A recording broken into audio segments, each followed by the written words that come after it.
Thank you for joining us this morning for Community Conversations, a webinar series that we're launching from our Mid-Atlantic APBS PBIS network.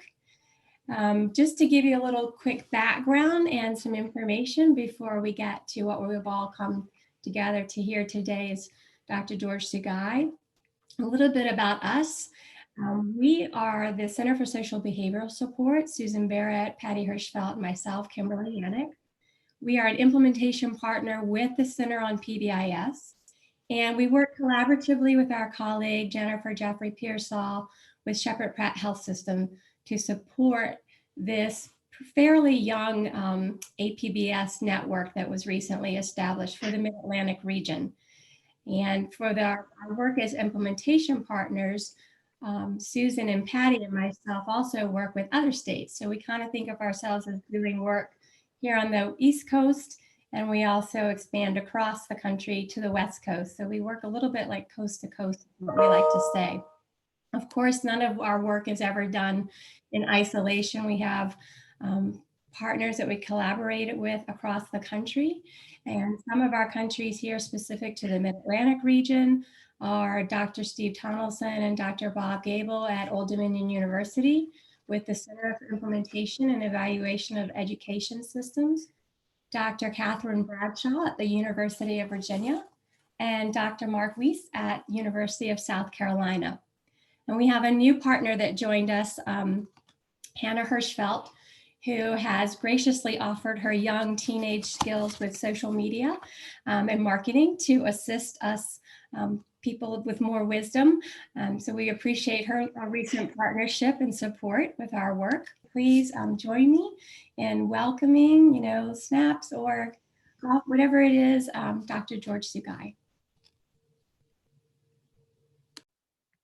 Thanks, Kim. Let's see if I can make the screen work here.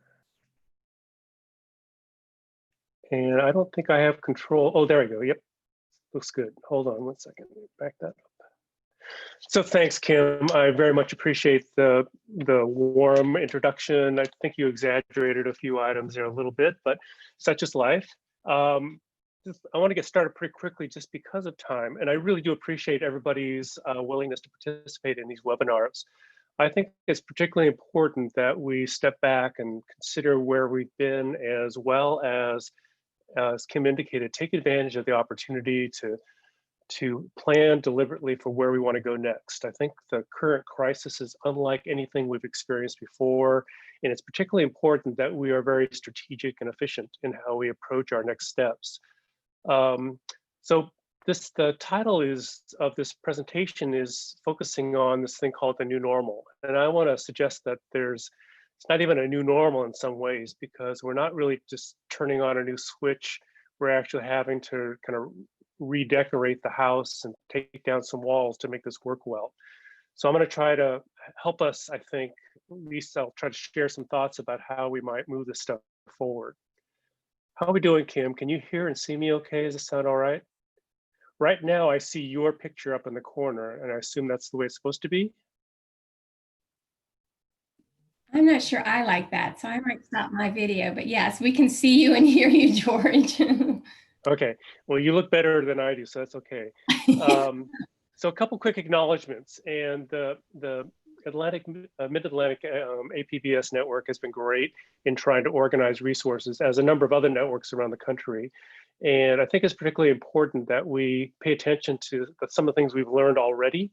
And the acknowledgements really is a list of those kind of groups or individuals for whom have informed us on where we've been.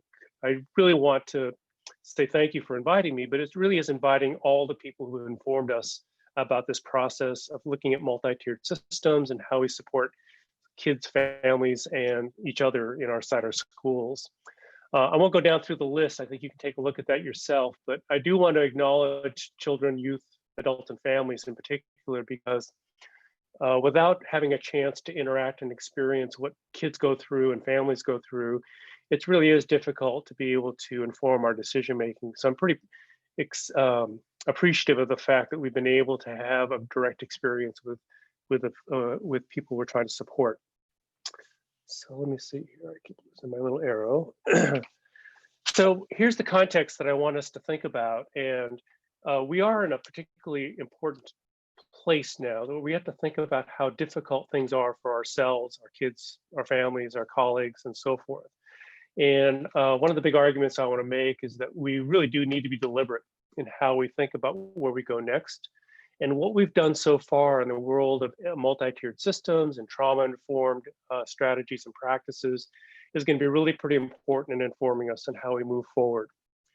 When we rethink about starting up our schools again, it's not going to be about turning on a light switch. It's going to be about recalibrating and renovating what we've done in the past to make sure we reestablish positive school climates and cultures again. I think it's particularly important we think that way because, I think I got the wrong order here, but I'm going to make a case again that the multi-tiered systems, or what we've traditionally called the PBIS kind of logic, is pretty important for not only students and families, but ourselves. And I'm going to try to do three things as we approach this task. Part of this is going to be a little bit boring for some of you because I'm going to focus on making sure we're clear about some of our fundamentals, like what is MTSS and how does it relate to PBIS. I'm going to spend a little time focusing on some of the guiding principles that are important as we move this stuff forward. And I don't want us to forget about those in the context of trying to reestablish where we're moving. And then lastly, I'm going to give you some thoughts about how we might action plan now as we plan for coming back to school, whatever that might look like. And I'm going to suggest that we could become very deliberate and efficient in how we think about that process. Let's see here. Sorry about being clumsy. Every once in a while, you'll see a slide, as my tradition has been, where there's a couple hands slapping. And that hand slap means something important is happening. And this particular slide probably is a summary for the whole presentation. And that is, as we think about moving forward and under this context of a crisis, of the COVID-19 in particular, I want us to remember that we've done two important things that have been essential to our work so far. One is that we've always been focused on supporting everyone, and that continuum of support for all has been particularly important in how we've thought about organizing our schools. And I would argue that we should continue to think about that as we move forward under this time of reconstructing where we're going to go next. The second big idea that I want you to continue to remember as we move through this is that it's not just about what we do with kids, but it's also what we do with the systems that support those practices that kids experience. I want to again argue that without being clear about the outcomes and the data that we use to make those decisions about outcomes, practices, and systems, we're not going to be very effective and very efficient in our action planning and our process. As many of you know, I've been trained to be a person who works directly with kids. I've been a special ed teacher, and I'm pretty excited about the things I've done with kids. But I've learned that if the systems aren't in place to support those practices, if we're not clear about where we want to go, and if we're not using information, those practices lose their impact. So if you remember nothing else, please remember that we're working from a tiered perspective or a continuum perspective, and we're supporting all kids. And lastly, that we're balancing this notion of outcomes, data, practices, and systems in order to make this impact more significant. I want us to continue to question this notion of a new normal, because right now this new normal isn't defined very well. And the new normal to me is something that's not only just affecting how we think about education, but it's how it's affecting other aspects of our life inside our communities, inside our governments, and so forth. Policies are changing, budgets are changing, families are affected by employment, families are affected by mental health issues, families are affected by housing issues, and around the loop. And the impact has been so dramatic that how we think of typical routines in these domains are not going to be the same. And because they're not the same, our world of education, the world that we live in, is going to be impacted. And I think it's pretty important that we move this thinking forward as we think about this thing called the new normal. I also want you to remember that COVID-19 and the coronavirus issues have had a pretty significant impact, and everybody's concerned about what happens when the kids show up on the first day, whenever that's going to be. But I'm going to suggest that what we do before that first day is going to be probably more important than what we do during and what we do after. But I'm going to encourage you to think about all three of those places as we do our planning. that is in fact before, during, and after equally important, but the before part, which we do now, right in this current moment, is going to be equally as important. So here's how I want you to think about the context. And I'm going to talk a little bit about sort of my world, if you will, and many of the people who are on this webinar. It's all been about trying to improve the opportunities for kids to be successful in our schools. And for the last 20, 25 years, the PBIS Center, other centers, social emotional learning, all these other groups, mental health, have all focused on the topics that are represented inside that box. Issues around school violence, issues around bullying, issues around discrimination, reactive management, so forth and so on. And we've learned a lot about how to address those challenges. And I want us to keep remembering that the supports and the practices we've learned about how to address those are critically important as we move forward. And that moving forward means that we've had a significant change. There's a phase change in how we do business. And it's a significant trauma-based event. We're experiencing significant issues around illness. Many of us on this call, many of our families and our kids have experienced death directly and indirectly. Our lives have been disrupted. And because of that, the impact has been significant around unemployment, around getting access to food and other resources. The amount of discrimination, harassment is going up. We're concerned about hunger and so forth. And because those issues are so dramatic, what we've learned in the past is going to inform how we move this stuff forward, but we're going to have to become much more deliberate. This thing called new normal is about recalibrating our work. And recalibrating means taking advantage of what we've learned, but we're probably going to have to do things differently, meaning that it's not going to be about turning on the light bulb, if you will, because the light switch, because it's broken. It's going to be about taking that light switch out because electricity is no longer going to it, because the wires that feed the switch are no longer intact, because the walls that hold the wires are no longer in place. We're probably going to have to redecorate as well as take down walls as we think about preparing ourselves for the return to education and how we think about supporting kids, families, and ourselves in that process. So what I mean by this, again, is that I think it's really important that we can reconsider the trauma-informed approach that we've already been learning about in our work around PBIS and around tiered systems.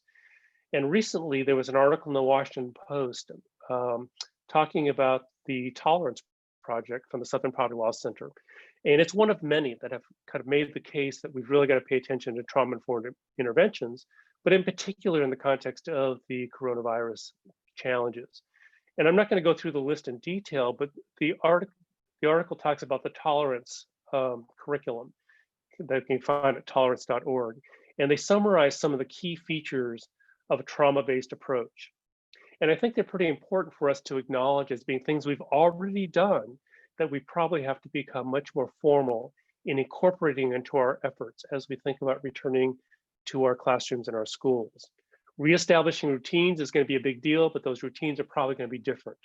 Re-engaging our students in order to establish relationships is going to be a big deal, but how we develop those relationships and re-engage is likely to be different and probably more intense. Kids are going to be worried about safety, not only from a health perspective, but also from a bullying perspective. And I think in those things we learned about engagement and relationships are going to be important as we come back. And as we all know, trauma-informed approaches are not just for those kids who are directly affected by trauma, but for all kids and all families. So again, I want us to keep in mind that as we move forward, the trauma-informed experience, our knowledge, is going to be something that's going to be kind of infiltrated throughout our approach as we redecorate, if you will, our approach to schools. I want to highlight the last one because I think we on this call, as well as our colleagues on our teams and people who are representing the change agents, really do have to model what we're asking others to do. Because without that model, it becomes very difficult for the change to occur. I want to briefly kind of mention that there's some pretty important resources. I know that the Mid-Atlantic has on their site, on their Facebook site in particular, a lot of resources that are available. And I want us to kind of remember that those things are there. I'm going a little fast there. Let me back up a second. That those resources have been fairly recent in March, in particular at the PBIS site. And there are a number of new ones there that talk about supporting families, as well as dealing with some of the crisis events that are occurring. So I encourage you to go back and look at those sites and those materials. I also just this morning was informed about the Council for Chief State School Officers. I know some of you on this call are principals and possibly at the district level involved in leadership efforts. And there's a pretty good set of materials available now around the restart and recovery for COVID-19 for administrators in particular. It's a nice general guide for systems level change, and it serves as a good foundation for what we're going to focus on in this particular presentation. I also want to inform you about or remind you that there's this book that's been out for a while now in 2015 that Tony Bigman did about how important it is to focus on the behavioral sciences, if you will. And I really do believe that some of the big messages in that particular document are particularly important as we make this transition through the COVID-19 kind of process. And I encourage you to kind of relook at that if you haven't already. Okay, so enough around the background. I want to move into a little bit, one last piece around context, and then I'll move into sort of critical features of MTSS and why that's important to this process. And then I'll finish off with some guiding principles and some action planning guides for you to think about.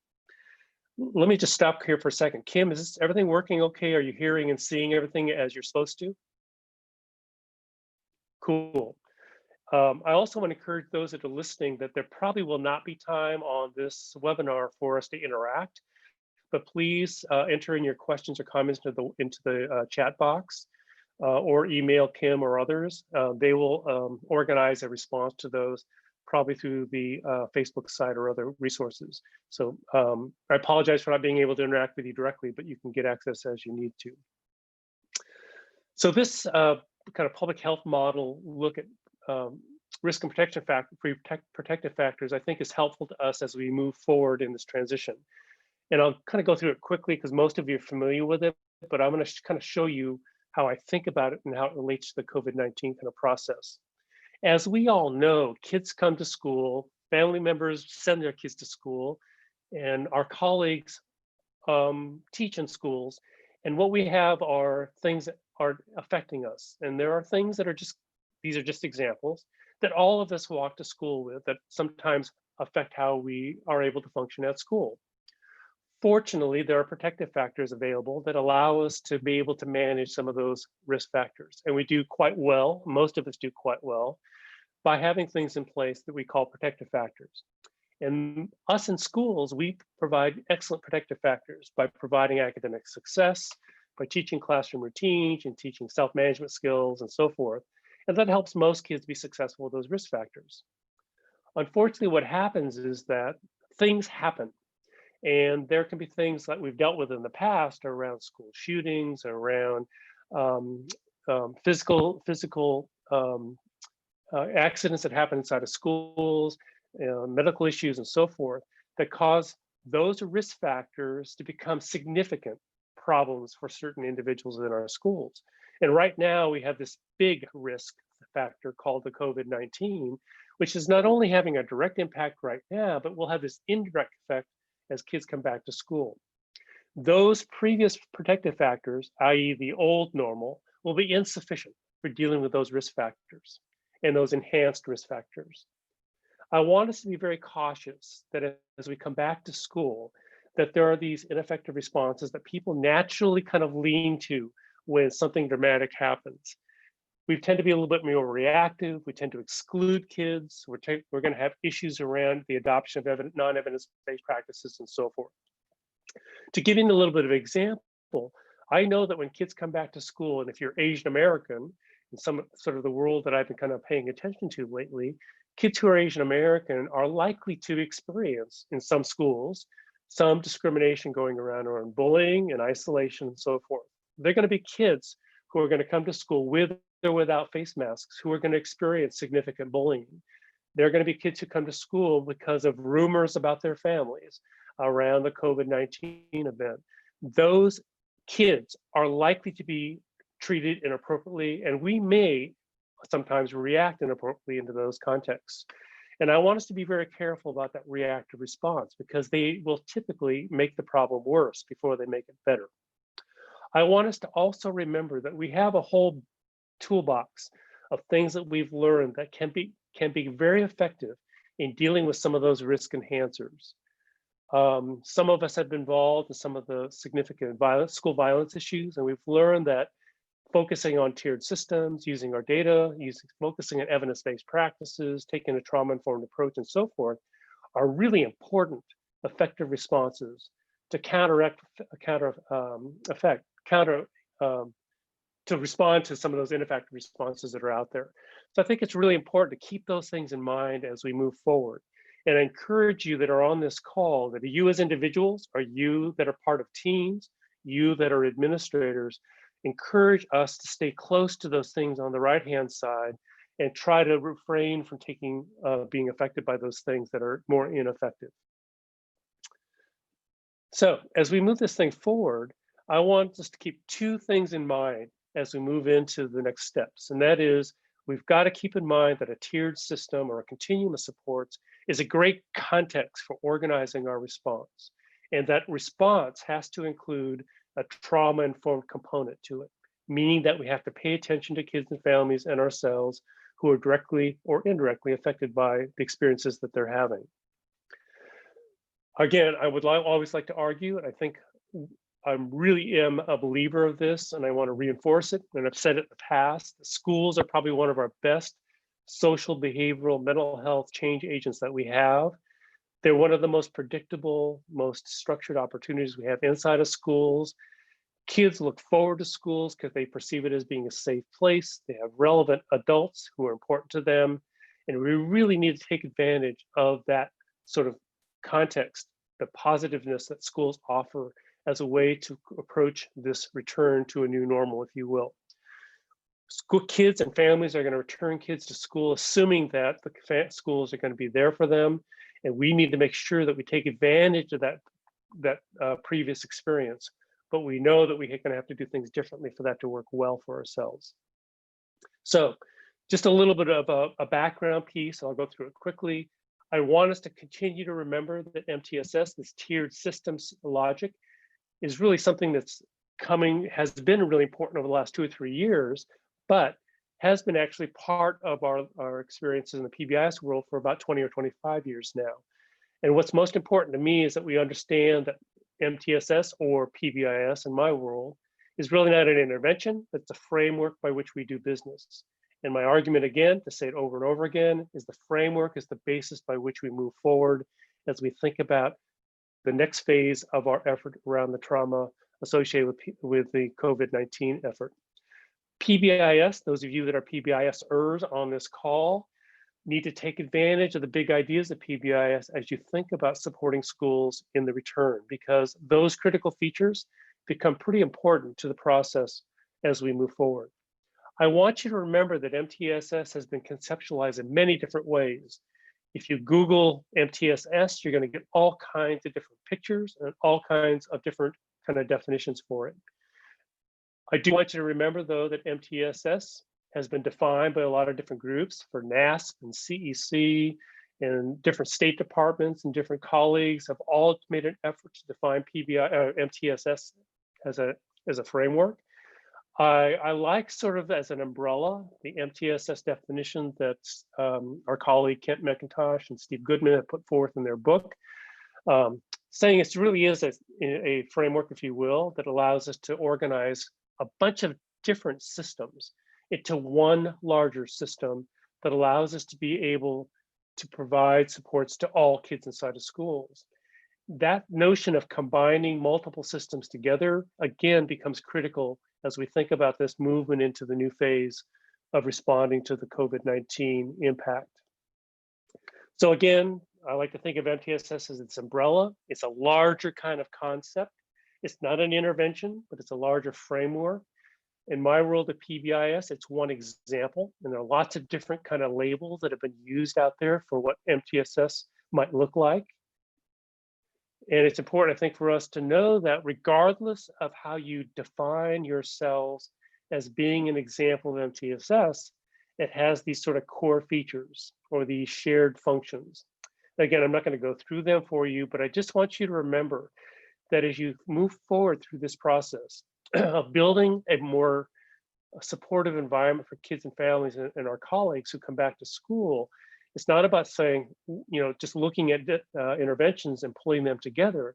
It's really about being strategic about identifying those interventions. And to be strategic, it means making sure that they're evidence-based, that they're linked to the outcomes that are important to our kids, that we develop the local expertise to be able to implement those practices with high fidelity, that we do this work as a team, and so forth around the circle.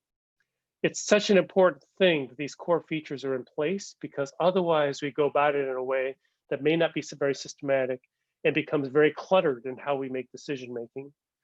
So again, it's about doing regular screening. It's about using data for decision making. It's about keeping track of what we do on a regular basis. So again, there's a hand clap here because these core functions or core features define what MTSS is. Again, if you're a PBISer, if you're an interconnected systems framework person, if you're RTIer, all of these core features are going to be similar. They might have a different label, they might have a slightly different kind of operation, but they're defining what we call the framework. Again, I want you to remember that the framework and all those core features are all somehow linked to the interaction between outcomes, systems, data, and practices. And again, you've probably heard me and others talk about these 4 features, so I don't want to go through detail on them. But whenever you're making a decision, your problem-solving approach should probably consider all 4 elements. It's not about saying, what are we going to do with the kids? It's making it sure we have evidence to make sure we know what we're going to do, why we're going to do it, who's going to implement, and so forth. So please consider those outcome data systems and practices kind of logic as you think about the MTSS approach. Quick review, we use this logic, and I want to reinforce the notion that there's no truth to 3 tiers, but it's a way to organize how we think about the tiered logic. The truth is, it's probably a continuum, meaning that there aren't clear distinctions between the 3 tiers, but in fact, they're more integrated and more blended. And that, remember, we don't label kids by tiers, that instead we label what their strengths and weaknesses across the continuum are. That's particularly important as we think about MTSS, and as we think about the COVID-19 piece, because every kid's going to walk into the school with a profile, and every kid will have strengths, and every kid will have challenges. Those challenges are particularly important as we think about the trauma-informed interventions that we put in place. Every classroom is also going to have a continuum in place, and I don't want you to pay attention to the particulars of the words inside the triangle, but I just want you to notice that there are words within the triangle, meaning that every classroom and every school is going to identify what their continuum of supports are going to be for the classroom. What's important is that there are a small number of evidence-based practices that are implementable, that are doable, that are aligned with each other, and that represent the continuum inside of the classroom. If I was a classroom teacher coming back in June or July or August or whenever you're going to come back, I would want to make sure that when the kids, in whatever configuration that might look like, have an experience that says there's a continuum of support that might look like some of these practices inside that triangle. And if you're a school principal or a school leadership team, I'm hoping that you're strengthening your continuum of evidence-based practices for school-wide as well. This is just an example of what a school might have in place for a continuum of practices. But again, the practices are only as good as the supports that are in place to implement them.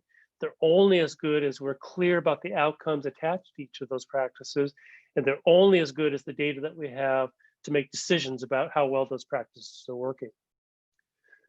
I'm hoping that some of you who are on this call that might be state level or district level people, you have a similar continuum in place with respect to the initiatives. And you're making decisions about which initiatives are going to take priority right now under the context of this shift in thinking about moving towards this new normal that we continually talk about. So remember, as you move through this continuum logic, that tier 1 is for all. I don't care if you're district, state, classroom, or at the individual teacher level. Tier 1 is for everyone. Everyone should experience tier 1. However, some kids, some adults, some of our colleagues are going to need more. And that more means oftentimes intensifying the trauma-based informed interventions that we have in place to support those kids, adults, and others who might come into these environments. Remember, we're not going to label kids. We're not going to label adults by those tiers, but instead we focus on label the practices and the behaviors. Context matters, and your continuum is going to look differently or look different based on where you are and how you're organized. Some of you are in more segregated, segregated environments, and some of you are more inclusive environments, and the contents will vary. The goal is to make sure that the continuum is effective, efficient, and relevant. And I have efficient capitalized because efficient means doable. And you want to declutter that continuum so that it is doable.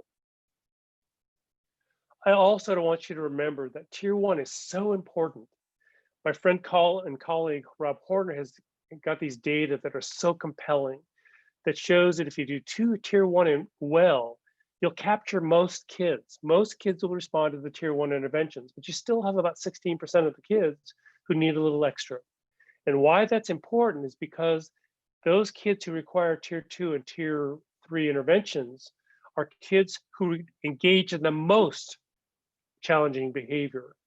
Saying it another way, 16% of the kids who represent and present challenging behaviors presents about 80% of the problem behaviors that we are having to respond to. So getting tier 1 in place as a context for our supports for tier 2 and tier 3 is an important kind of logic for how we do business. That is particularly important as we think about coming back to our schools.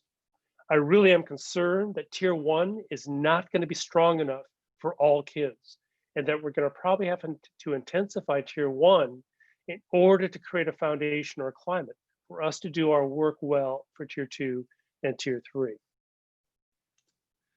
So again, the continuum logic is to make sure that we have in place tier 1 because our outcomes have to be more clearly defined at tier 2 and tier 3. Our data have to be collected more frequently and more more individualized as we move up the continuum. Our practices have to become more evidence-based, and they have to become more implemented at higher degrees of fidelity. And our systems to support the implementation have to become much more strategic and deliberate. Without that, we're going to have a difficult time supporting our kids. And that's the logic that we need to put in place as we move into the next phase of our approaches. Showing you a different way, I like to show multiple examples. Tier 1, and this is just an example, means that we need to put in place a common language that all kids and families and staff members experience when they come back to school. Respect, responsibility, and safety, for example.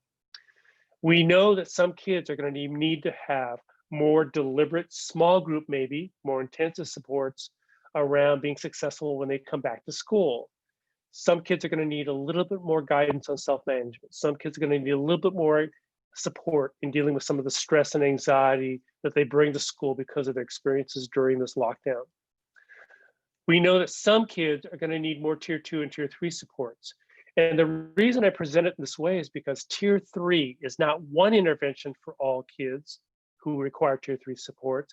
It's different interventions for kids who require tier 3 supports because their challenges are different.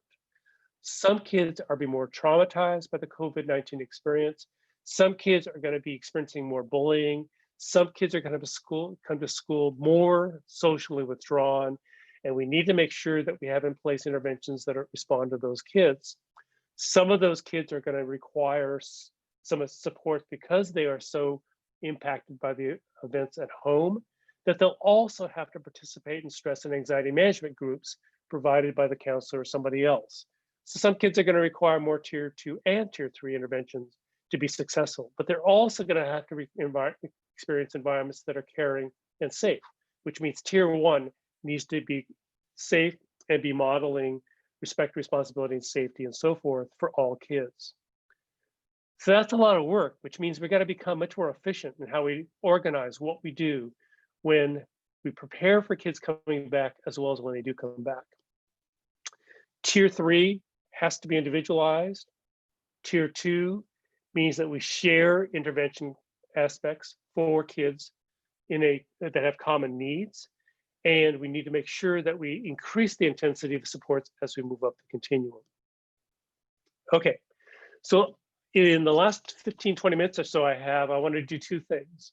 I want to quickly give you some thoughts, and these are just kind of guidelines. There's no truth. You don't have to copy them down exactly, but as you think about action planning, I want you to keep these kind of things in mind.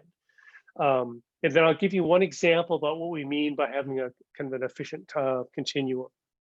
So I'm going to focus on teaming because I do not think that anything that we talk about on this webinar is something that individuals can do directly with kids.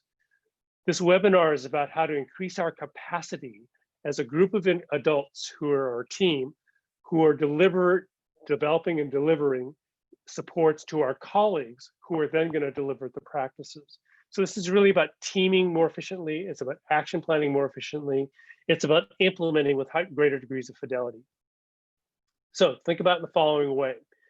We know that when kids, we come back to school, our principal, our superintendent is going to have some event, some activity, some email, something that's going to happen that's going to say, welcome back to school. We've got a big job in front of us. Do the following things. And that's great. I think having that kind of motivating event is going to be an important part about bringing us together. However, we've learned that those motivating events are insufficient for increasing the likelihood for people doing things differently or for them doing them well. And that means we need to arrange the environment so whatever the superintendent or principal says can be done with greater degrees of fidelity. So how do we think about that? In order to enhance these outcomes, we got to keep in mind that we have to implement the practices with the highest degree of fidelity. So keep in mind that if we're going to produce the outcomes, we got to do the intervention well. But to do the intervention well, in order to maximize the likelihood of the impact of the intervention, we have to make sure that the people delivering the interventions have a relationship with the kids who are experiencing them.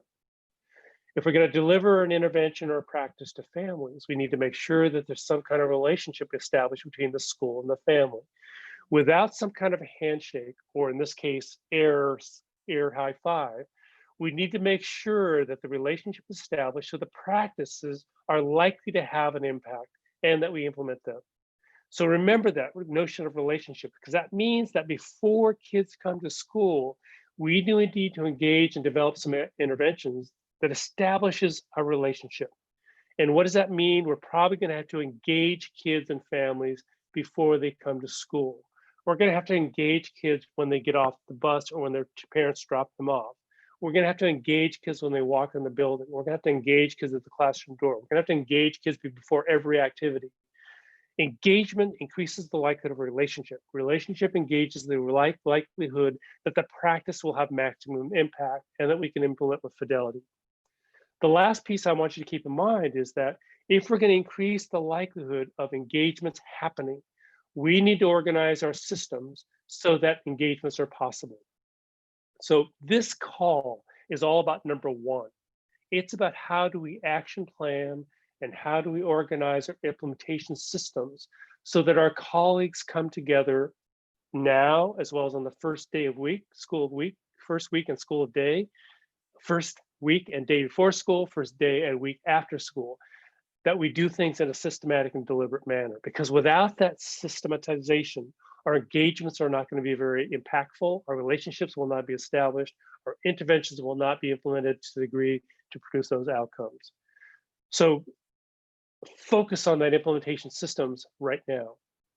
Okay, so given that logic, the way to think about it again is what our colleagues, Dean Fixon and Karen Blasey and Karen Ward and others have taught us. It really is about implementation of fidelity. Our goal is to make sure that we identify the best trauma-informed interventions, the best high-intensity tier 1 interventions, the best, in order for us to implement them with high degrees of fidelity to produce those outcomes. We have to focus on identifying the empirically supported interventions with good execution. Execution means the doing part. We want to avoid those other cells. We know that there are lots of good interventions that are poorly executed, don't produce very good outcomes. We know that condoms are an evidence-based intervention. But if you present them to the user with the content stapled to the card, we can have very poor outcomes because we implemented with poor execution. We also know that good execution of a bad intervention is unlikely to produce the outcomes we want. Here is a sign that says, please do not throw stones at this sign. Well executed, metal sign, painted, but we know that's going to have low impact because, first of all, you got to ask, why do we need the sign? You'll notice that there are nick marks on the sign because stones are thrown at it. It's not an evidence-based intervention, even though it's implemented with the greatest degree of fidelity. And of course, we want to stay away from the worst case scenario, which is a non-evidence-based practice is poorly implemented. And the example I like to use for that one is a sign that says psychic fair canceled because of unforeseen circumstances. And I'm impressed by the amounts of times that we have non-evidence-based practices that are poorly implemented. Under these times of stress and trauma, there's going to be lots of interventions out there that people with good intentions are going to want us to do, both non-evidence-based and evidence-based. We've learned that some of our work in the trauma-informed area around school violence and shootings, there are lots of interventions that people pour into schools. And some of them are great, but get in the way of time and implementation. We know that maybe aroma candles in the faculty lounge are going to create a relaxing environment, but we also are concerned about whether or not we have time and energy and whether or not they do in fact have the effect that we want.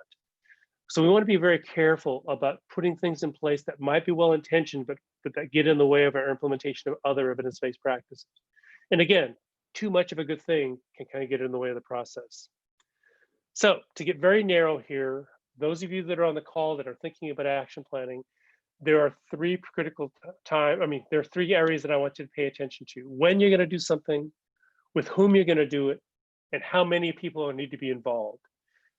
I know that many of you are on this call came to the call with the idea of, oh my gosh, we got kids who are going to come to school, how are we going to support them? But I want you to remember, you've got colleagues coming to school, and some of our colleagues have been affected by this event. Some of them have been done pretty well in being able to manage it. Some of them need a little bit of attention when they come to school. And some of our faculty that come to school might be paralyzed by the whole experience they've had so far and not able to do the work that is expected of them. And the same thing is true going to be families who are going to be concerned about their kids. So I want us to keep in mind that the continuum logic applies to our students as well as to our educators and our families. If you look at the when time, there's the now, before, during, and after. The now is right now. This today, the next week, the next month. Because before the kids come back, we need to be thinking about how we're going to engage them, going back to our engagement logic. Also, the first day, the day before, and the first week before school, what can we do to bridge that transition? And then during school, what are we going to do on that first day, first week inside of school? And then what are we going to do for the first month and first probably 6 or 7, maybe even for the remaining part of the year in order to make sure that we're supporting our kids? And on the right-hand side, the all, some, and few, remember, is the triangle. It really is about making sure that we've got all kids aligned. This is just a little rubric that I want you to think about as you think about your action planning. And the way it works is that it takes advantage of that previous picture of the who, the when, and the sort of the logic of the timing part of saying, what do we have in place in each of those white cells? So if you think about the now part, I'd love for you to, as a team, to just jot down and brainstorm, what are we going to do for all kids now? Are you going to send them a newsletter, an email? Are you going to make sure that you post something on your website? How are you going to contact all families now to talk about the possibilities of when they think about coming back to school? And what are you going to put in place for now for all educators when they come back, or as they think about coming back to school? Or if you think about for tier 3 or the intensive, 1 week before school for all kids who have high needs, or that are going to have high needs, what are you going to put in place? What are you going to put in place for families who are dealing with significant effects of unemployment, of having lost their home, they're now homeless? What kinds of things can we do now, 1 week before school, to bridge that gap of getting their kids to school and so forth. Each of those cells are places where you might consider doing something more deliberately. I'm not saying you should do something in every cell, but these are all areas that you should be at least concerned about. And then you want to make decisions about where to invest at different times throughout the schedule. Again, it's just a rubric that says, here are the places for which we need to be concerned and when. Frankly, I'm really worried about the now part. The now rows for the now of all, some, and few for students, families, and educators. What can we do now in order to get people prepared? Because everybody's concerned about what this unknown is of the first day, first week of school when kids come back. And kids and families are dealing with some pretty traumatic events right now. And we want to let them know that we know that some of the families and kids out there are going to have needs that are greater than what they typically had when they came to school. This column called scheduling is really about the before and after. So keep in mind that it is about the transitions. We want to increase engagements. We know that the engagement is going to have to be more intensive as you go across the tiers. We know we might have to give increased reminders about difficult situations. We know what some of these families are addressing. We know what some of our colleagues are doing. We should be able to pre-correct for some of those. And we want to consider these based on the implementation phase, which I'll come to back to in a second. The target group comment is all about making sure, if I can make this go forward. Sorry, not going forward. The target group one is about students, families, and educators. As I mentioned before, it's not just about kids, it's about the families. And the last one about tiers is making sure that we differentiate the intensity across engagement, our levels of teaching, as well as the kind of data. I know that many of you out there, just going off task for a second, have been developing screening tools and systems for identifying kids who might be high risk. You might consider thinking about how you might screen kids and families now, so that you know a little bit about who's coming to school and what risks they have. It might be a little late to screen kids on the first day of school, although you might want to do it at the same time. But you also want to screen kids and families now, so you'll have a little bit of opportunity to pre-correct for kids and families who might need a little extra. And here's your chance to think about some of the things you've learned about school behavioral health and around interconnected systems, about making sure kids get that little extra in order to be successful. So think about the matrix as a set of guiding kind of ideas about how to organize your action planning. I won't go through this in detail, but I know that there are many different examples out there, but this comes again from the implementation world that we are familiar with from Dean Fixon and Karen Blasey and Karen Ward and others. And again, I want you to remember that whatever you put in place, you have to consider within the context of where you've been with it in the past. If you're coming up with something brand new, you need to be very careful that you're in this sort of exploration, installation, initial phase, and that implementation will be affected in general. If you've already been doing something fully school-wide or district-wide in the past, that's great. But now you got to come back and say, you know, what do we need to teach or reestablish as new routines for this full implementation to get back to full again? Because the implementation strategies are going to be different. So if you're going to do something differently on the first day, first week that you've never done before, keep in mind that preparing the implementers will be different than if it's something you've already done in the past. If you've done it in the past, that's actually an advantage, which is some of the piece that we've talked about now, saying take advantage of what you've done in the past, because that becomes an excellent platform for investing in something that might require more intensive implementation. Let me pass that by a little bit just because of time. You can go back and look at that.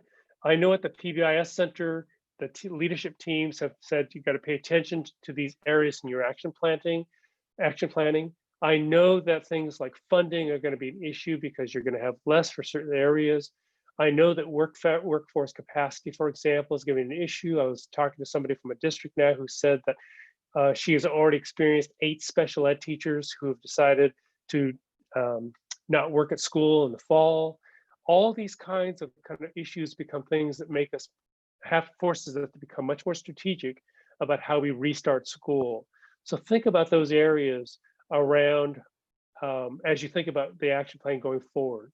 Are there stakeholders now that you have to add into your effort that you haven't had to think about in the past? Is the medical community and the mental health community one that has to be increased because of what's going on? As public health, our insurance supports to families need to be things that have been put in place. So again, I encourage you to look at that little template as a way to consider the areas at the systems level that become important. All right, so to finish off sort of the guiding principles and the planning process, what we're talking about here is recalibrating our return to school so that we immediately establish a common vision about what the first week and first day of school is going to look like. Yes, we already had one from the past, but it's going to be have to be renovated or recalibrated for the return. We've got to come up with a new language that's common that allows us to address the kinds of things that kids and families are bringing to school. We're going to need to reestablish some of the routines and probably intensify some of them for the kids and families who come to schools and our educators. And we need to think about the role of leadership in this process. Those same 4 common features about what we mean by a positive system and a positive climate need to be put in place, but we may have to modify them a little bit in order to make sure that the common vision, common language, and experiences and leadership are in place for before kids show up, when they show up, and after they're in school. Because if we don't do that well, the climate and the place in which kids are going to function is going to be much more difficult. So to summarize, this is about teams getting their act together. It's about using information to guide your decisions. It's about making sure that all kids are being considered, knowing that it's in the context of some and few. It's important to be very clear about what is it that we're trying to achieve on that first day, first week of school. What are the outcomes? It's being clear about what the evidence-based practices are that we're going to adopt, that we don't pick too many of them, but we pick a few that will allow us to be successful, and that we create the systems that allow us to be able to move this forward. So to be sensitive to the issue of time, I just want to move us forward a little bit, and I'm going to move more towards the conclusion, just because I want to be sensitive to the time of the webinar here a little bit, and leave some of the other things that you can go back and look at. And I want to reinforce some of the kind of key points here. So take a deep breath. I know I went kind of quickly through this. Again, to reiterate, some of the stuff they went through quickly is some of the things you probably have seen or heard before. They're probably self-explanatory on the PowerPoint, but if you had questions, please post something on the chat box again. But as you walk away from this webinar, as you get ready for the future webinars, I want you to kind of tattoo on your left ankle sort of the key words. Continuum is a big deal. The outcomes that we are focusing on for kids is the second big deal. You got to use information or data to guide your decision making. I want you to make sure that the practices that you adopt are evidence-based. We're organizing our adults so that they can implement the practices with the greatest degree of fidelity. That's us, the systems.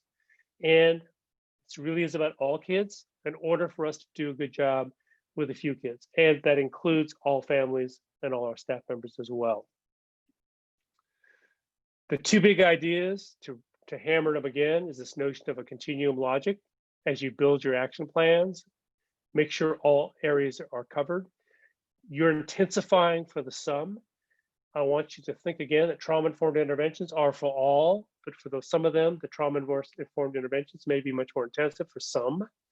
And that lastly, you've got to pay attention to those 4 elements of outcomes, data, and practices in your problem solving. Okay, so again, continuum is a big deal. It is about focusing on those outcomes, data, practices, and systems. Oops, let me back up again, so I went too fast. I know that this has been fairly quick.